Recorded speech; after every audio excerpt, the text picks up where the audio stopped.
Bonjour, bienvenue sur la construction du réseau de Wissenheim et de son extension. Avant de commencer cette série de vidéos sur la construction d'un décor réaliste avec de l'herbe statique, je tenais à faire quelques petites précisions préliminaires.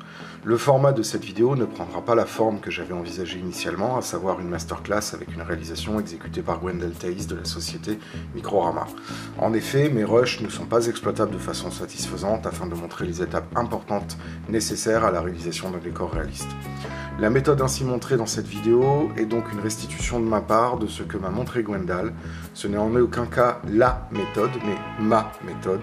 Il peut en effet y avoir des différences de traitement et de réalisation par rapport à ce que Gwendal aurait montré si j'avais eu des captations exploitables.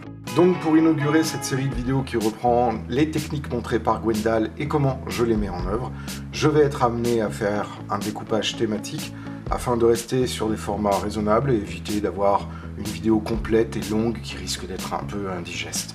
Ainsi, chaque vidéo de la série traitera d'un point précis afin d'éviter les longueurs et les répétitions. Petite série d'avertissements de sécurité avant de rentrer dans le vif du sujet. L'herbe statique est un produit extrêmement volatile qui peut générer des poussières très fines, irritantes pour les voies respiratoires. Protégez-vous de préférence en portant un masque, ce n'est pas une blague. Vraiment, prenez soin de vous quand vous appliquez ce genre de produit. Avant de commencer à travailler avec un applicateur électrostatique, assurez-vous d'avoir un plan de travail dégagé et surtout de ne pas utiliser l'appareil à proximité du matériel roulant ou d'un réseau en fonctionnement. Vous risquerez de provoquer des dégâts irréversibles sur l'électronique embarquée. Évidemment, le dernier point de sécurité concerne l'appareil électrostatique qui génère une forte tension, donc ne laissez pas un enfant de moins de 14 ans utiliser cet appareil et un enfant en règle générale l'utiliser sans surveillance d'un adulte, car même un adulte qui ne manipule pas bien cet appareil peut se prendre de belles châtaignes. Maintenant que ces rappels ont été dits, je vous propose de commencer la première partie, je vous souhaite un bon épisode. Pour commencer, nous allons travailler à la fois sur le réseau, c'est-à-dire là où nous allons mettre en place le décor, mais aussi sur un plan de travail hors du réseau pour effectuer certaines tâches en vue de réaliser des éléments que l'on disposera par la suite. Nous allons donc sur notre plan de travail préparer le matériel dont nous allons avoir besoin. Il nous faut des contenants dans lesquels on met les différentes herbes statiques, couleurs, taille, texture. Des contenants vides dans lesquels on fera des mélanges avant de les disposer dans l'applicateur.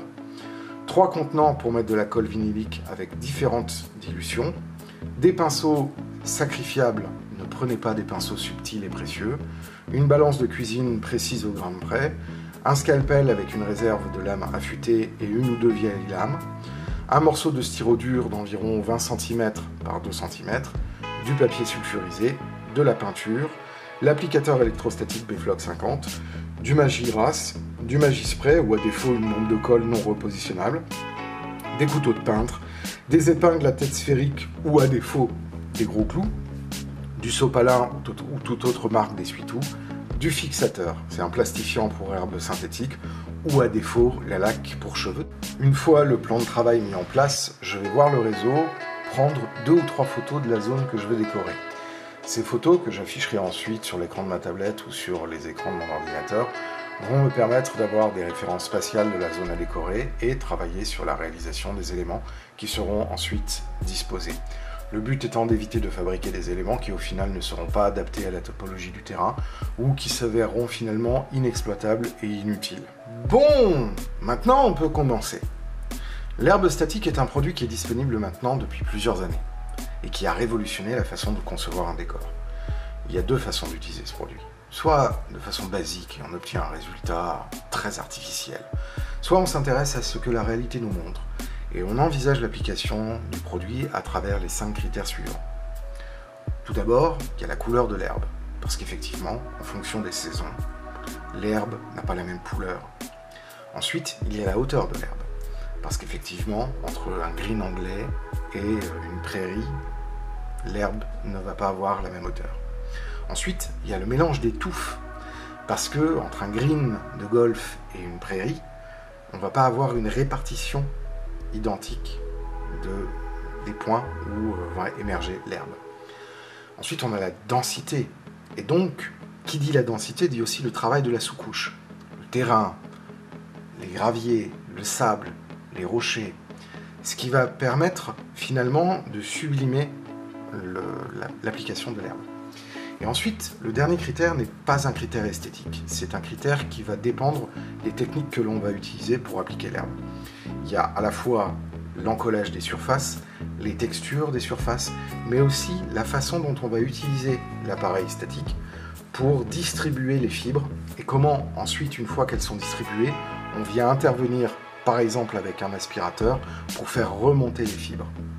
Il y a un dernier petit critère qui est que avec les fibres statiques, on peut faire des accumulations de couches et de couleurs. Et donc du coup, en fonction de l'application de la colle et de la densité de la colle, on peut avoir des effets qui vont résulter, qui vont être très très différents et qui vont venir apporter des touches de rêve. Voilà, c'est la fin de cette vidéo d'introduction sur la réalisation d'un décor réaliste à l'aide de l'herbe électrostatique. Je préfère faire une courte vidéo thématique que de vous assommer avec une vidéo longue et un peu indigeste.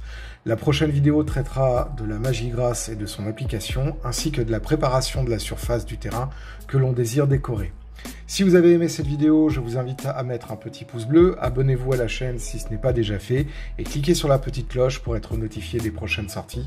D'ici là, je vous souhaite une bonne journée, une bonne soirée, une bonne nuit, une bonne fin de semaine. Je vous dis à très bientôt pour une prochaine vidéo.